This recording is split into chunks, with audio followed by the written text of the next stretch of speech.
Hi, Jeff DeSart with Energy Smart Homes. We're in Concord, North Carolina today, and I wanted to talk about spaces that are over garages.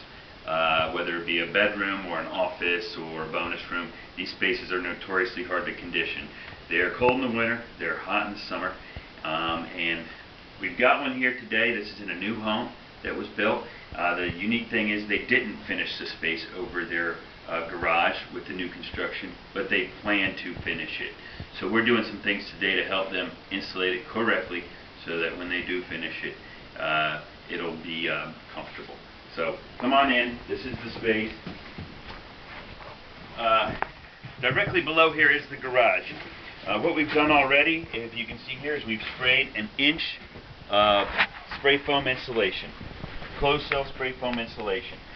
That's going to seal us off from that garage space, and it provides, an inch is going to provide about an R6.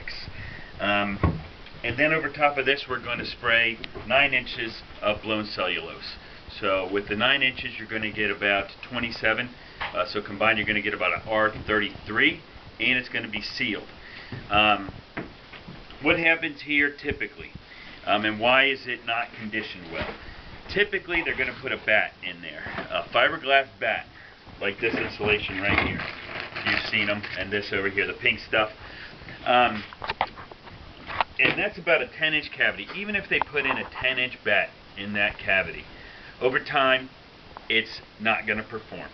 It's always in that condition. It's always fighting gravity. It has to be in contact with the what it's insulating. It has to be in contact with the floor if it's going to insulate properly. And over time, gravity pulls it down. It's going to sit on the ceiling and not be in contact with the floor, and over time it's going to compact. And there's going to be a bigger and bigger air gap between the floor and the insulation. And then if it's not sealed properly, unconditioned air comes up, fills that air gap, and it's not even insulated anymore. And you cannot condition the space. So that's what happens in floors, and that's why this is better. If you're doing new construction, you know you're going to have a conditioned space over a garage. Have them spray some foam first. If they're insulating from below, have them do it in foam, because on the ceiling of the garage, because you cannot insulate it with bad insulation. Basically, you can, and when they initially install it, it's going to work pretty good, but over time, it's not going to work. You're going to have a miserable time trying to condition your space. When they close this in, when they do finish it, they're going to have to do something here. You got about 6 inches of space here to do something. You have to also provide an air gap for air ventilation from down there up to the ridge vent at the top. So they're going to put in a board in here that's going to provide about an inch and a half of air gap.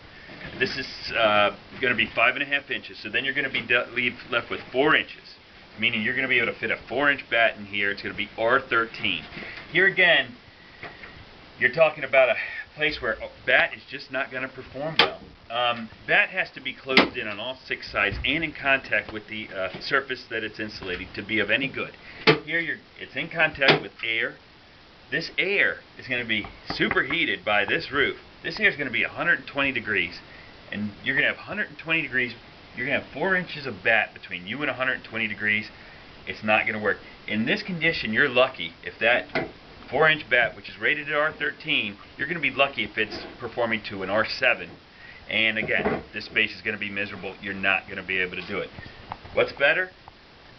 Put in that air gap, about an inch and a half.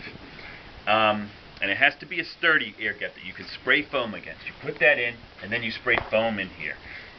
You're left with 5 inches. You don't even need 5 inches of foam. 5 inches of foam would be R30, but you don't need it. You can get away with 3 or 4 inches of foam. You're going to be air sealed, and you're going to be properly insulated. You're going to have the proper R value. You know, the difference between foam and bat is so easy to misinstall. It has to be perfectly installed in the right condition for you to get the R value. Foam is always perfectly installed.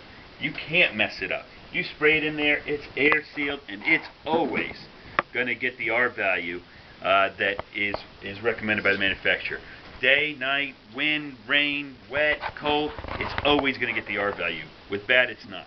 It fluctuates greatly with moisture and airflow through it. So another place where foam is great is in here. And then up above, as long as you air seal the ceiling, you can just blow in some insulation up to R30 and your ceiling will be fine. And that's how you can condition one of these spaces. Walls. Now these are attic walls. There's conditioned space on the other side of this. You know, code calls for R13, 4-inch bat in this 2x4 wall. That's just never going to work. First of all, it's going to be open. We've closed all this in now, but normally you can see the back side of the bat insulation.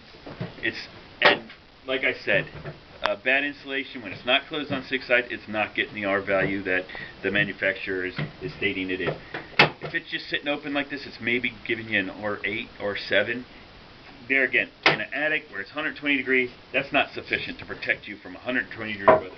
So what we've done here is we close it off. We provide that 6 sides, and by putting radiant barrier in here.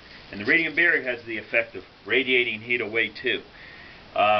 This assembly with the bat and the radiant barrier, I estimate that you're probably getting about a R26 for that whole assembly, versus the R8 you were getting with just the bat insulation. Now you're getting to where you're properly insulated against 115, 120 degree weather in the summertime. That's how hot an attic gets. You can also see down below with this orange foam, we've done all this air sealing to seal the conditioned space from the unconditioned space where the wire penetrations are down there. We've sealed those. See, now those were penetrations that are going into a floor cavity. They were allowing unconditioned air to enter the floor cavity between the first and second floor, which is very bad. So we've sealed all that off. You can't get the unconditioned air in the floor cavity. The only thing we have left to do in here is to insulate that door right there. You can see it's uninsulated, but we will be doing that. Anyway, just wanted to talk to you about these spaces over garages. They're notoriously hard to condition, and give you some ideas, whether it be for new construction home or if you're thinking about retrofitting to make it more comfortable and more energy efficient. If you have any questions or want more information, please contact us. Our phone number is 803-656-5222, and our website is www.energysmarthomes.biz. Thanks.